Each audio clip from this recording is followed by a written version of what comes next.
ओम ज्ञानतिमिरान्धस्य ज्ञानञ्जनशलाकया चक्षुरुन्मिलितं तस्मै श्रीगुरुवे नमः। श्रीचैतन्यमनोभीष्टं स्थापितं येन भूतले स्वयं रूपकदा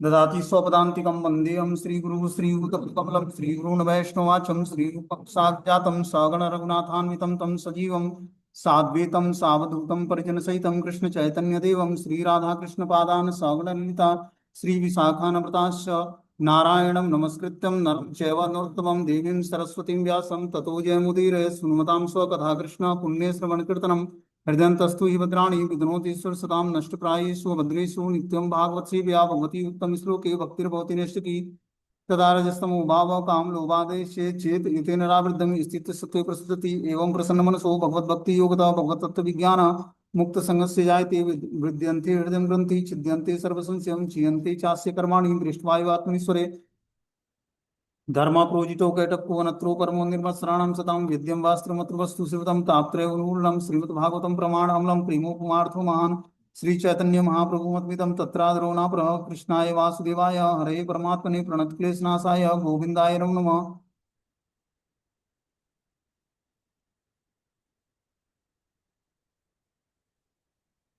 आराध्यो भगवान ब्रजेशतन्यो तद्धाम वृंदावनम रम्या काचिदुपासना वृद्वधु वर्गे नया कल्पिता श्रीमद्भागवतम प्रमाण अम्लम प्रेमोपमार्थो मान श्री चैतन्य महाप्रभु मद्विदम तत्रादरुणा प्र हे कृष्ण करुणा सिंधु दीनबंधु जगत्पतये गोपेश गोपिका कांत राधा कांत नमस्तुते तप्त कांचन गौरांगे श्री राधे वृंदावनेश्वरी वृषभानुसुते देवी प्रणमामि हरिप्रिये वाञ्छाकल्पतरुभक्षा कृपा सिन्धुभ्यो च पतितानां पावनेभ्यो वैष्णवेभ्यो नमो नमः। जय श्री कृष्ण चैतन्य प्रभु नित्यानंद श्री अद्वैत गदाधर श्रीवासादि श्री गौर भक्तवृंद हरे कृष्ण कृष्ण कृष्ण हरे हरे हरे राम राम राम हरे हरे। इसमें आज हम लोग को श्रीमद् भागवतम का स्कंद संख्या 6 अध्याय संख्या 11 और श्लोक संख्या 22 नंबर पढ़ना है। बोलते हैं पुंसाम किले कांत दिया स्वकानाम या संपदो दिवि भूमो रसायनाम न राति यद द्वेष उद्वेग आदि मंदम कलि व्यसनम संप्रयासम। श्री भगवान के चरणारविंद में जो व्यक्ति पूर्णतया समर्पित होता है और निरंतर उनके चरणारविंद का चिंतन करते हैं उन्हें भगवान अपने पार्षदों या सेवकों के रूप में स्वीकार कर लेते हैं। भगवान ऐसे सेवकों को उच्च मध्य और निम्न लोकों का आकर्षक ऐश्वर्य प्रदान नहीं करते, क्योंकि जब उन्हें इन लोकों में से किसी भी एक की भी प्राप्ति हो जाती है तो उससे शत्रुता, चिंता, मानसिक क्षोभ, अभिमान और कलह की वृद्धि होती है। इस प्रकार मनुष्य को अपनी संपत्ति को बढ़ाने और उसको बनाए रखने में काफी प्रयास करना पड़ता है, और जब संपत्ति की क्षति हो जाती है तो उसे भारी दुख होता है। यह बता रहे भगवान। श्री भगवान के चरणारविंदों में जो व्यक्ति पूर्णतया समर्पित होता है वह निरंतर उनके चरणारविंद का चिंतन करता है। तो भगवान के चरणारविंद का चिंतन हमेशा हमेशा तभी हो पाएगा जब हम भगवान के शरणागत होंगे, पूर्णतया समर्पित होंगे चरणारविंद के प्रति, तभी भगवान के चरणों का चिंतन होगा। उसे भगवान अपने पार्षदों या सेवकों के रूप में स्वीकार कर लेंगे। जितनी मात्रा में हमारी शरणागति होती है भगवान पर, उतनी मात्रा में भगवान से हमारा रिसिप्रोकेशन होता है, आदान प्रदान होता है। ठीक है ना। अब इस शरणागति के हमारे पास बहुत सारे वस्तु, व्यक्ति, स्थान है, तो हमें शरणागति भगवान के प्रति बढ़ानी है।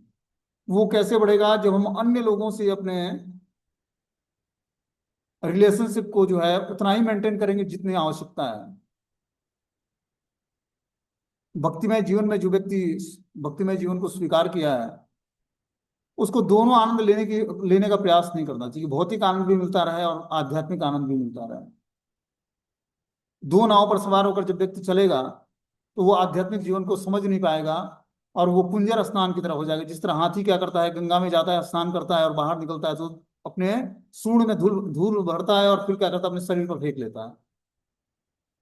उसी तरह हम भौतिक इच्छाओं को लेकर भगवान की भक्ति को स्वीकार करेंगे तो कई जन्मों का खेल हो जाएगा।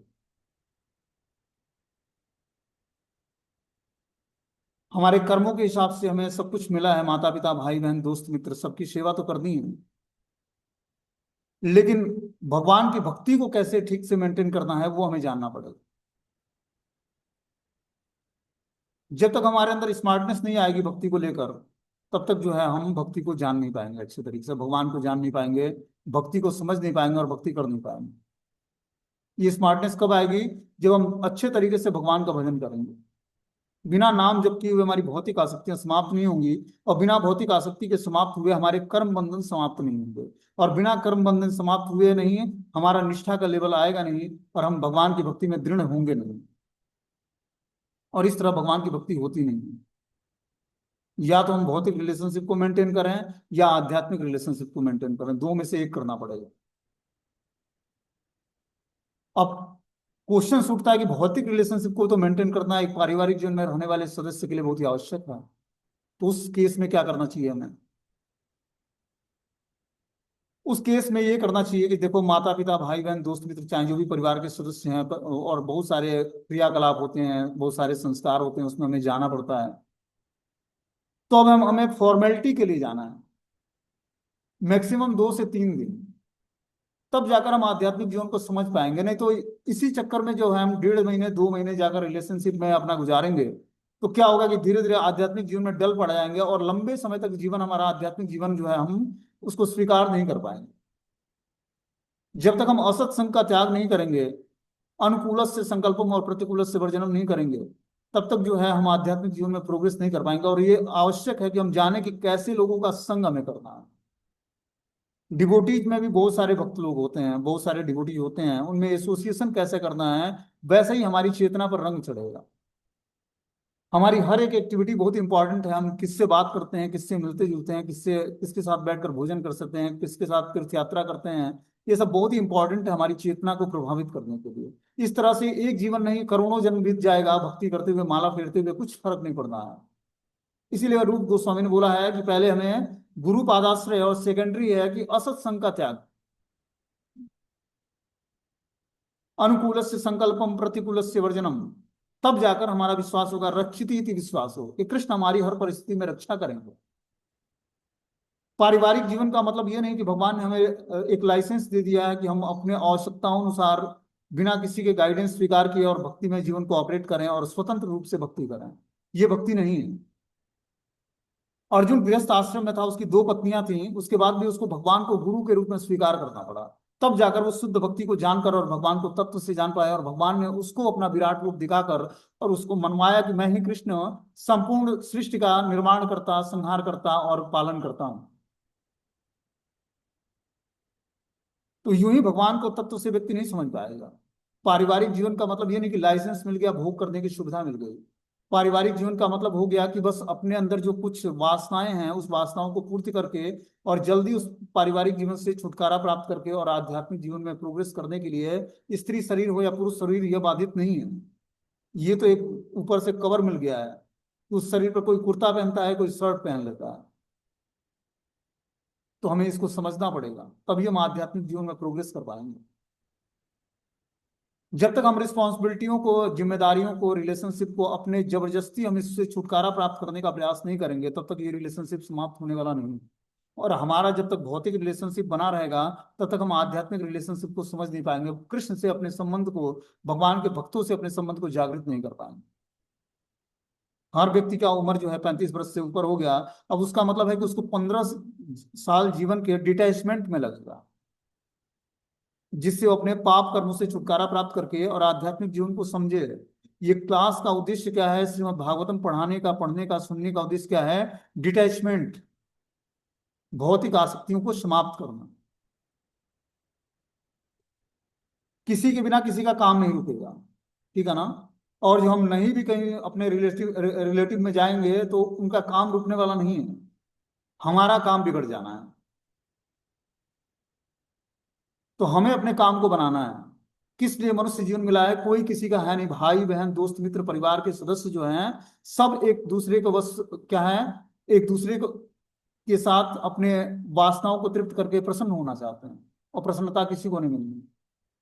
अपनी सेल्फ डिपेंडेंट होकर भक्ति को करना पड़ेगा, और किसी एक व्यक्ति का आश्रय लेकर उसके प्रॉपर गाइडेंस में भक्ति करने का प्रयास करना पड़ेगा, उनसे कृपा की याचना करनी पड़ेगी। तब जाकर जो है जीवन के अंत में 50 वर्ष 60 वर्ष के बाद व्यक्ति डिटैच हो पाएगा पारिवारिक जीवन से। डिटैचमेंट होने के बाद का मतलब क्या होता है कि पारिवारिक जीवन में रहते रहते उसकी कॉन्सियसनेस भगवान में लगेगी। गोपियों ने अपना परिवार नहीं त्यागा, गोपियों ने क्या त्यागा? अपने कॉन्सियसनेस को चेंज कर दिया उसने। वो स्त्री शरीर में थी, पुरुष शरीर में नहीं थे। लेकिन स्त्री शरीर में रहते हुए भी भगवान से आसक्त थी। घर के सारे कार्य बहुत ही स्मार्टनेस के साथ करती हैं। ऐसा नहीं कि घर का काम उन्होंने छोड़कर और भगवान का संग प्राप्त किया, ऐसा नहीं है। उन्होंने घर का सारा काम भी किया, परिवार के सदस्यों का, माता पिता की सेवा, पति पत्नी का सब रिलेशनशिप, बच्चों का टेक केयर, सब कुछ करते हुए भी भगवान से रात्रि को मिलने जाती थी। तो जब तक हम उस दशा को प्राप्त नहीं होंगे तब तक भगवान को हम तत्व से नहीं जान पाएंगे और भगवान के धाम जाने की योग्यता नहीं आएगी। बहुत ही आवश्यक है पारिवारिक जीवन में रहते रहते, जब तक हम पारिवारिक जीवन के सदस्यों को इंटरनली डिटैच नहीं होंगे तब तक भगवान से अटैच नहीं होंगे। इस रिलेशनशिप को हमें जरूरत से ज्यादा मेंटेन नहीं करना। इसके लिए जब तक किसी महापुरुष का कृपा नहीं होगा तब तक हम भौतिक आसक्तियों से छूट नहीं पाएंगे, बंधन से। अपने प्रयास से जो कुएं में गिरा हुआ व्यक्ति है, जिसकी आसक्ति अभी परिवार में है, धन में है, परिवार के सदस्यों में है, वो कैसे ड्यूटी समझकर अपने कर्तव्यों को निभाएगा। भगवान ने क्या बोला कि हे अर्जुन, तुम कर्तव्य समझकर सबसे युद्ध करो। तुम्हारा कर्तव्य है, क्योंकि तुम क्षत्रिय हो। तो गृहस्थ आश्रम में रहने वाले व्यक्ति का कर्तव्य है कि गृहस्थ आश्रम की रिस्पॉन्सिबिलिटी को एज ए ड्यूटी फॉर्मेलिटी पूरा करे, ड्यूटी के रूप में अपने कर्तव्य को निभाए। और उसकी एक वास्तविक ड्यूटी क्या है? भगवान के प्रति सेवा का भाव। उस ड्यूटी को बखूबी निभाना है, तब जाकर हम धीरे धीरे भगवान को जान पाएंगे। नहीं तो इस तरह से बस क्लास का उद्देश्य जो है वो पूर्ण नहीं होगा, या जीवन का जो उद्देश्य है वो पूर्ण नहीं होगा।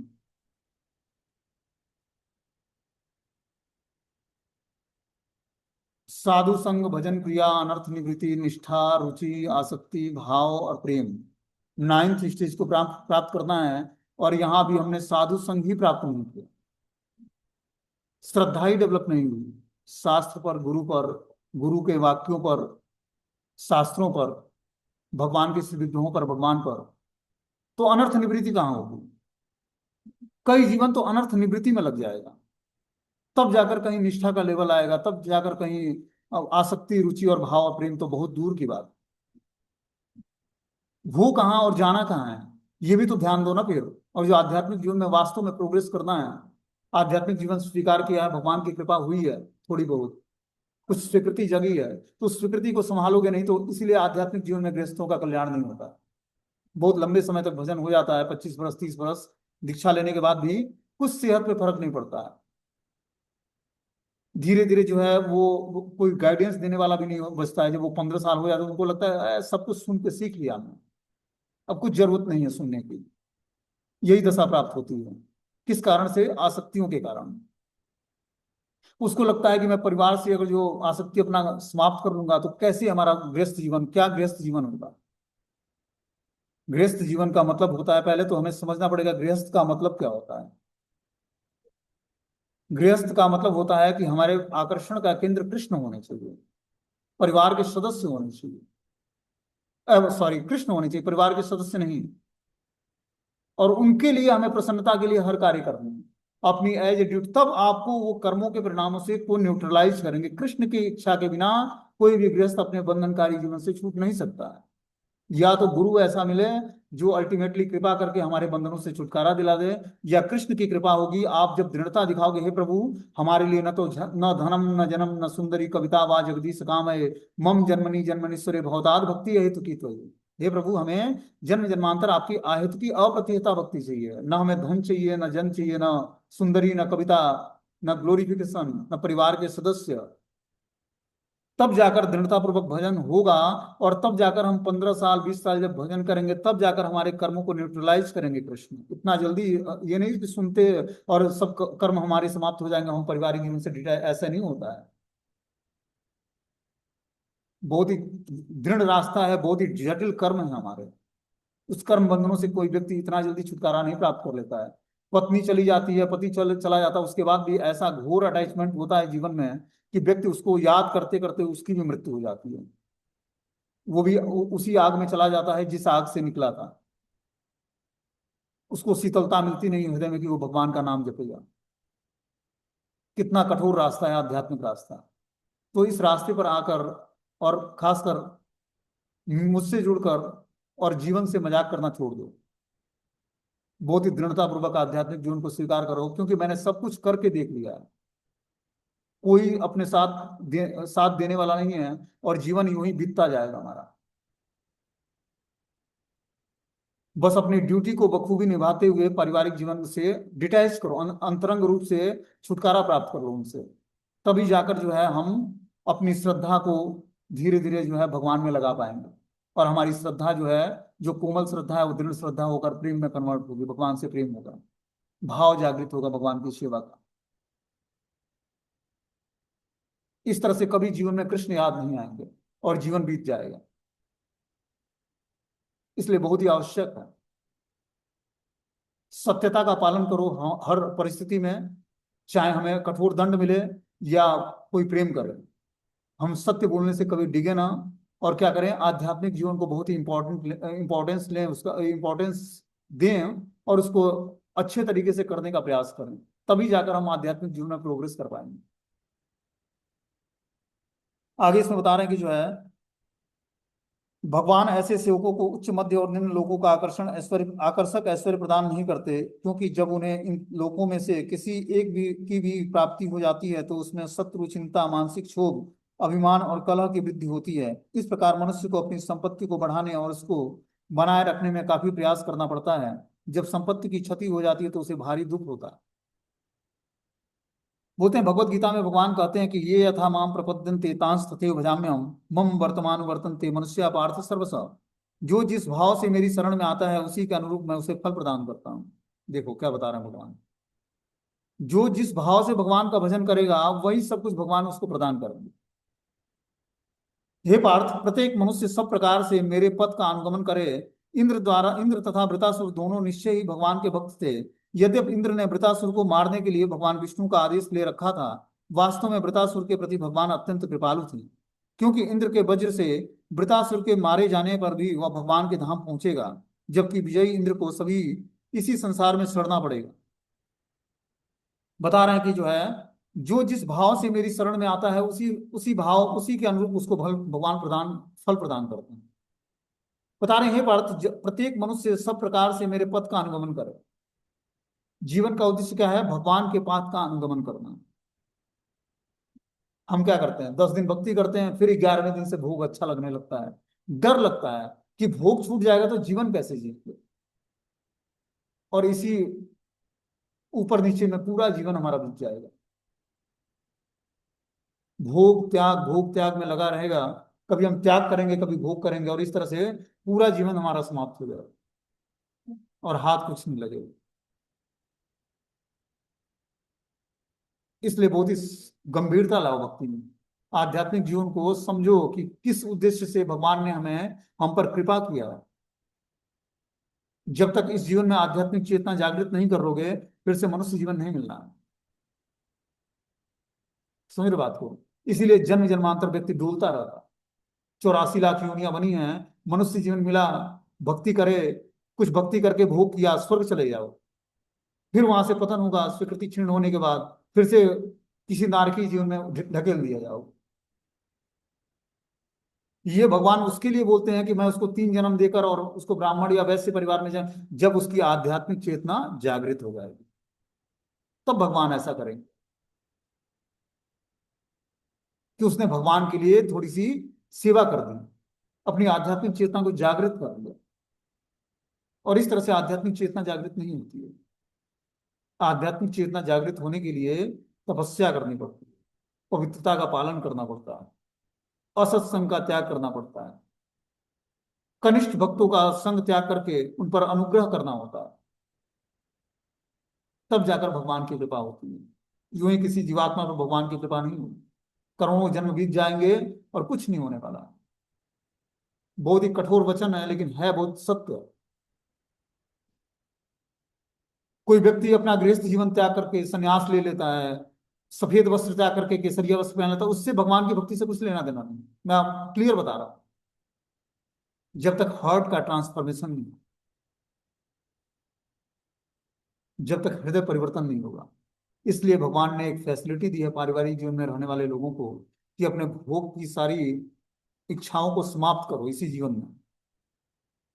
और भगवान की भक्ति को स्वीकार करो। तब जाकर जो है, जब तक व्यक्ति कठोरता से इस वचनों को स्वीकार नहीं करेगा,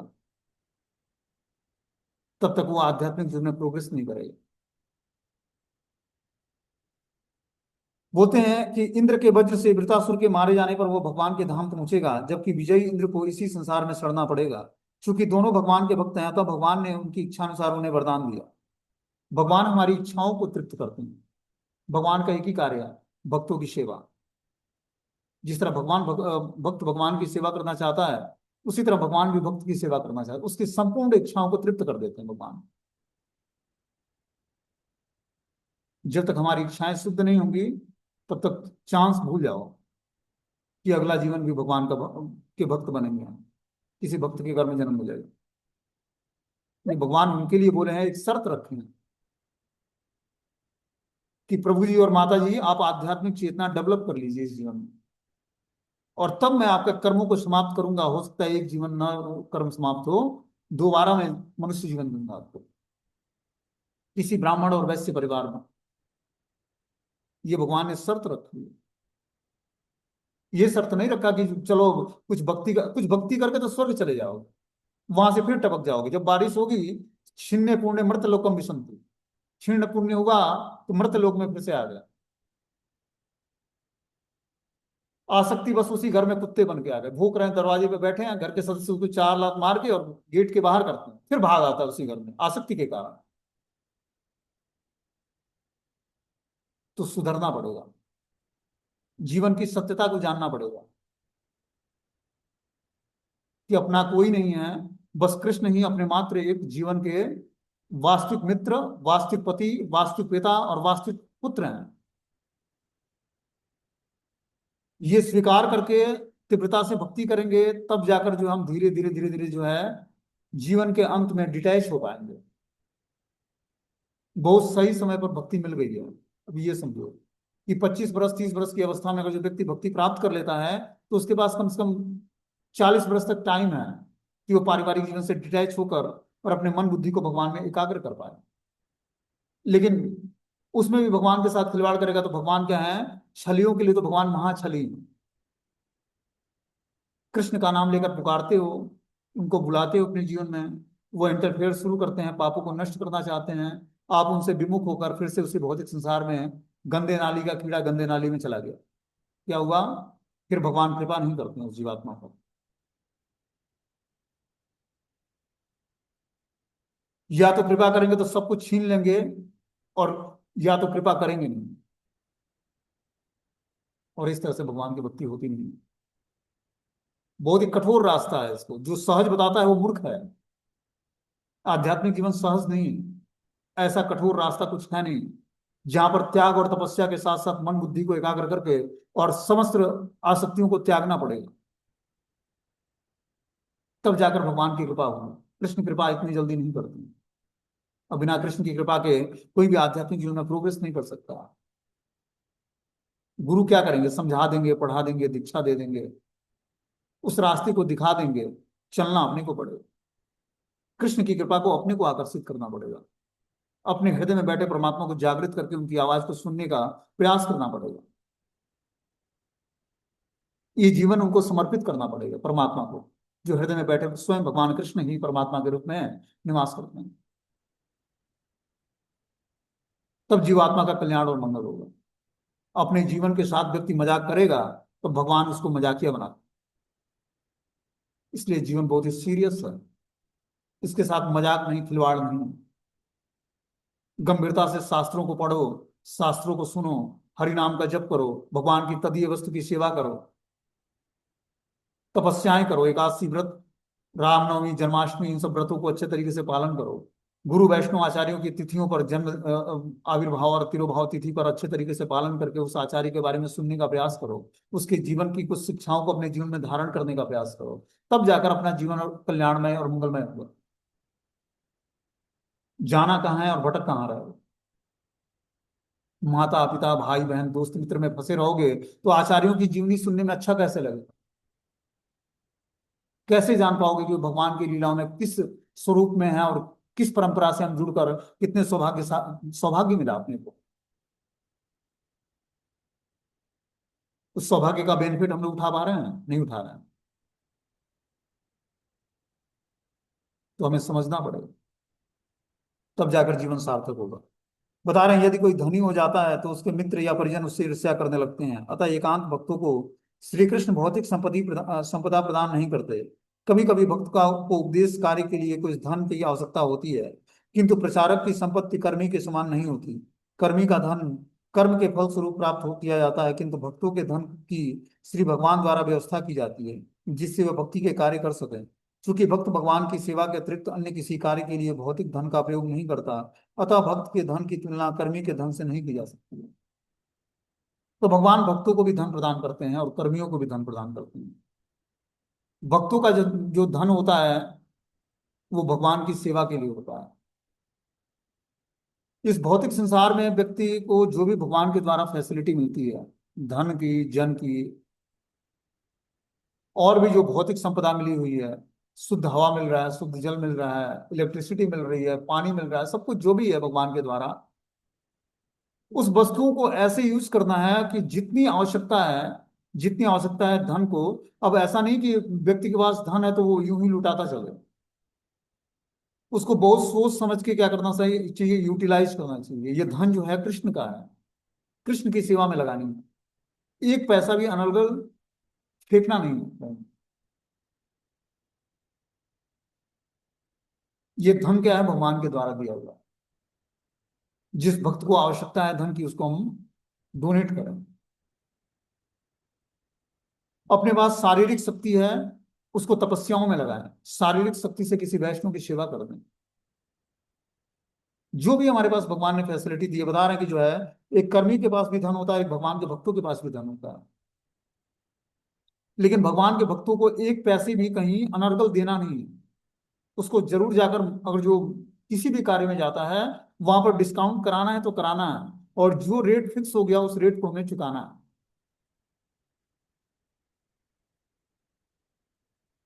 ये रास्ते में जब तक हम, आध्यात्मिक रास्ते में जब तक हम अपने दृढ़ता को नहीं अपनाएंगे हर क्षेत्र में, चाहे हम आध्यात्मिक जीवन में जुड़ने के बाद बहुत सारे कर्म करने पड़ते हैं हमें, उसमें भी भक्ति के सिद्धांत को लागू करना पड़ता है, तब हम हर कदम पर भगवान का प्रेजेंस देख पाएंगे अपने जीवन में। इतना सुनने के बाद भी हम दृढ़ नहीं रहते हैं, कंफ्यूज रहते हैं, इसका क्या कारण है? अपने पास अभी आध्यात्मिक शक्ति नहीं है। आध्यात्मिक शक्ति जागृत होते ही हम नियमों में दृढ़ हो जाएंगे। वो शक्ति कैसे जागृत होती है? जब हमारा गुरु पर और भगवान पर विश्वास बढ़ता है। गुरु और भगवान पर विश्वास बढ़ाने के लिए क्या करना पड़ेगा? अपनी कोमल श्रद्धा को दृढ़ करना पड़ेगा। कोमल श्रद्धा को दृढ़ करने के लिए क्या क्या करना पड़ेगा? हरि नाम संकीर्तन को बहुत ही ध्यान पूर्वक करना पड़ेगा। शास्त्रों को बहुत ही गंभीरता से, गहराई से पढ़ना पड़ेगा। गुरु मुख से क्या करना पड़ेगा? वाक्यों को सुनना पड़ेगा, शास्त्रों का ग्लोरिफिकेशन सुनना पड़ेगा, महाजनों के रास्ते पर चलना पड़ेगा। तब जाकर धीरे धीरे दृढ़ता आएगी।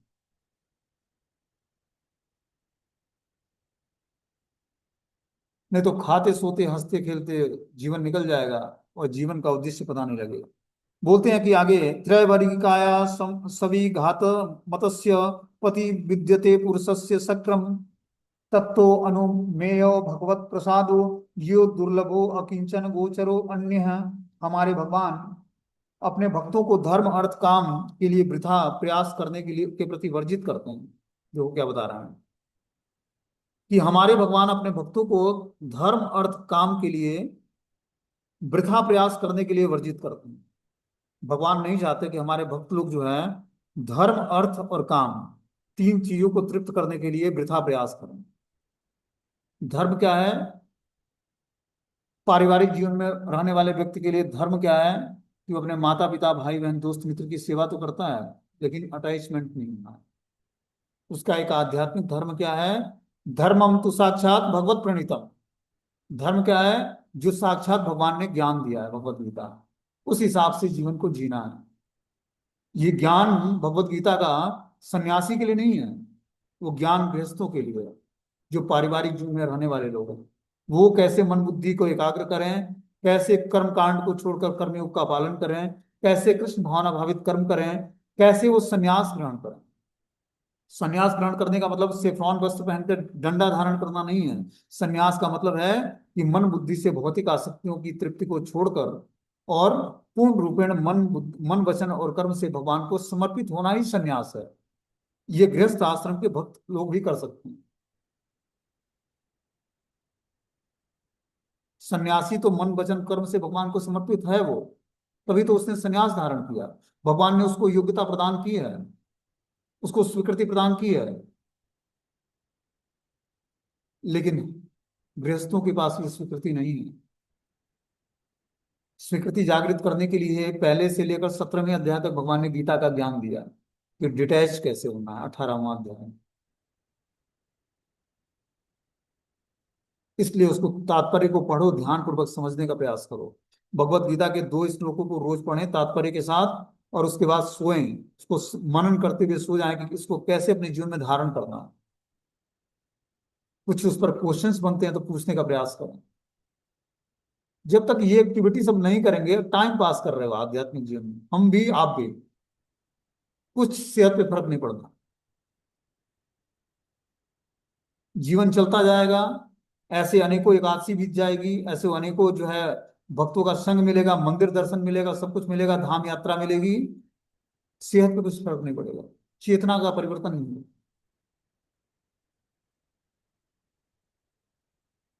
इसलिए बहुत ही आवश्यक है गंभीरता लाना और दृढ़ता पूर्वक इस रास्ते पर चलना।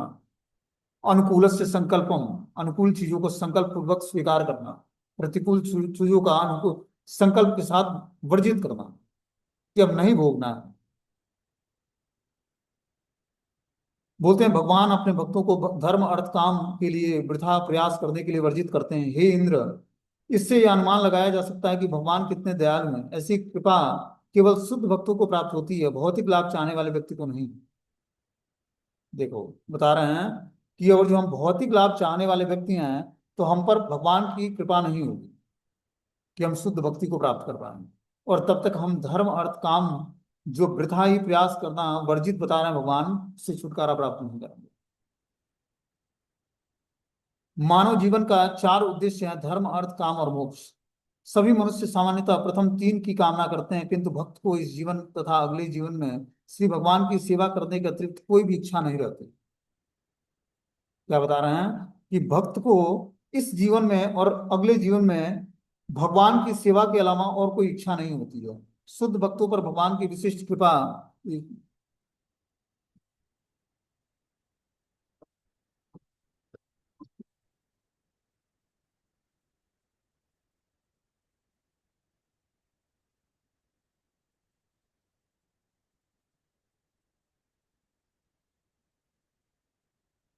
शुद्ध भक्तों पर भगवान की विशिष्ट कृपा यही होती है कि वह धर्म अर्थ काम की प्राप्ति के लिए किए जाने वाले वृथा श्रम से बचा लेते हैं। जब भगवान पर कृपा होती है, भगवान की कृपा होती है अपने भक्तों पर जो शुद्ध भक्ति करने का प्रयास कर रहे हैं, तब भगवान उसको धर्म अर्थ काम से बचा लेते हैं, उससे पहले नहीं। देखो, भगवान की कृपा कहाँ जाके होती है? शुद्ध भक्ति प्राप्त करने के बाद। शुद्ध भक्ति क्या है? अन्याभिलाषिता शून्यम ज्ञान कर्माध्यानावृतम अनुकूलेन कृष्णा अनुशीलनम भक्ति उत्तमा। इस स्टेज को प्राप्त करने के बाद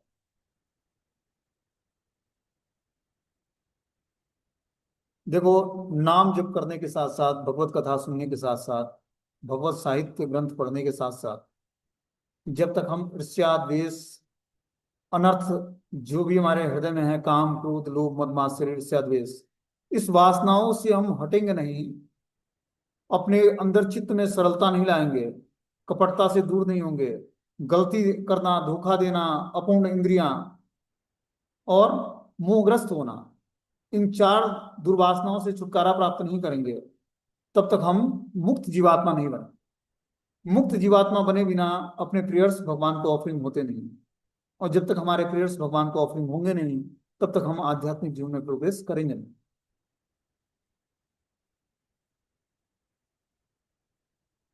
बहुत ही सतर्कता से हमें आध्यात्मिक जीवन को स्वीकार करना पड़ेगा। बोलते हैं कि किंतु यदि कोई इन लाभों को चाहता है तो भगवान उसे अवश्य प्रदान करते हैं। जो भगवान की शुद्ध भक्ति न चाहकर धर्म अर्थ काम मोक्ष चाहता है, तो भगवान उसको शुद्ध भक्ति न देकर उसको धर्म अर्थ काम मोक्ष को रेगुलेट कर देते हैं। तो खेल अब इसी में, इसी से प्रसन्न रहो।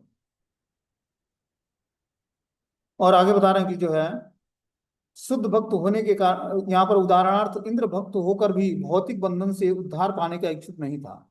जब तक हम उद्धार पाने का इच्छुक नहीं होंगे तब तक भगवान की कृपा नहीं होगी।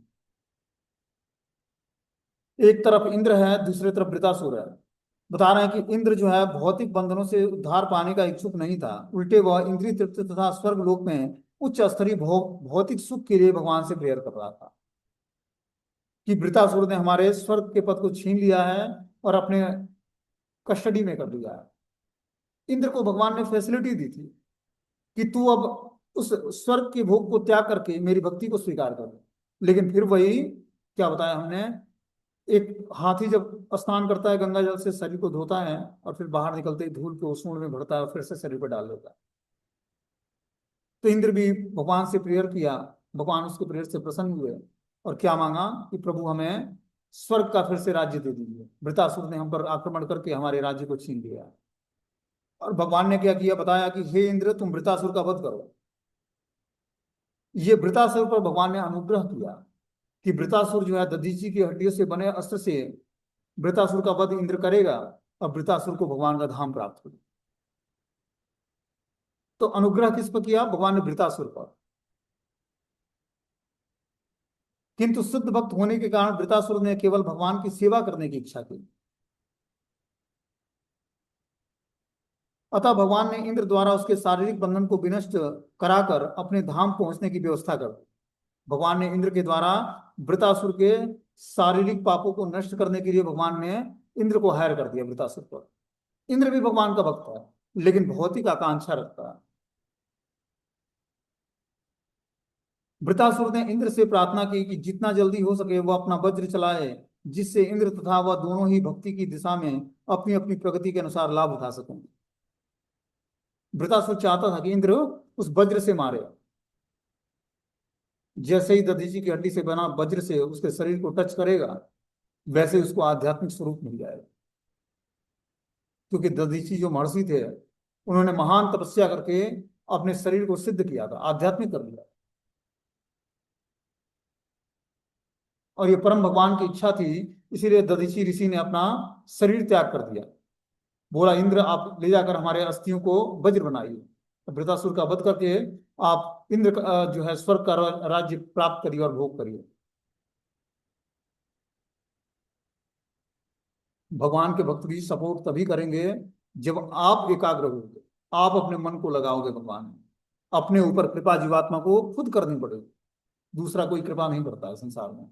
बिल्कुल परखी हुई बात बता रहे हैं, 100%। 24% गोल्ड जो होता है ना वो एक्यूरेट होता है, उसी तरह 24% कैडेट सोना जो होता है एक्यूरेट होता है, उसी तरह 24 कैडेट परखा हुआ ये शब्द है कि कोई भी संसार में किसी पर कृपा नहीं करता है, अपने ऊपर कृपा खुद करनी पड़ेगी जीवात्मा को। तब जिस पर कृपा राम के हो ऊपर कृपा करे सबको। जब तक राम की कृपा नहीं होगी